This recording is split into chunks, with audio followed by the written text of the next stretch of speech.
RTS Info, Brigitte Rourty.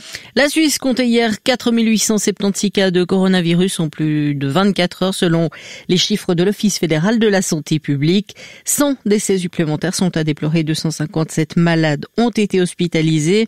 Durant les dernières 24 heures, les résultats de plus de 30 000 tests ont été transmis, indique le FSP. Le taux de positivité s'élève à 16,04%. Les restaurants de 5 cantons romands vont rouvrir leurs portes le jeudi 10 décembre. Vaud, Genève, Neuchâtel, Fribourg et le Jura ont convenu d'une harmonisation de la date de réouverture. Les ministres de l'économie des 5 cantons se sont concertés. Ils ont convenu qu'une harmonisation était sans doute le meilleur message à envoyer à tous les acteurs avec des mesures communes, claires et compréhensibles.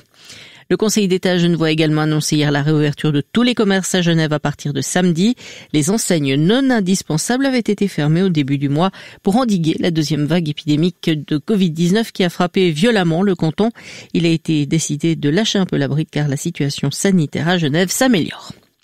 Angela Merkel et les dirigeants des 16 Länder allemands sont convenus de prolonger et de renforcer au moins jusqu'au 20 décembre les mesures destinées à lutter contre l'épidémie de coronavirus, a déclaré hier la chancelière allemande, ajoutant qu'une extension jusqu'en janvier était prévisible. Ce n'est absolument pas le moment de relâcher nos efforts, a-t-elle déclaré aux journalistes, alors que le nombre quotidien de décès causés par le Covid-19 a atteint un record. Les restrictions seront toutefois allégées pendant la période des fêtes de fin d'année afin de laisser famille et amis se retrouver. L'Allemagne qui veut par ailleurs que l'Union européenne interdise les séjours de ski jusqu'au 10 janvier pour éviter de nouvelles infections au Covid-19. Je vais être honnête avec vous, ce ne sera probablement pas facile, mais nous allons essayer, a précisé la chancelière allemande. En France, les commerces se préparent à rouvrir samedi, première étape d'un déconfinement aux 3 temps dévoilé mardi par Emmanuel Macron, tandis que les secteurs invités à patienter en raison d'un virus encore très présent ne s'avouent pas vaincus.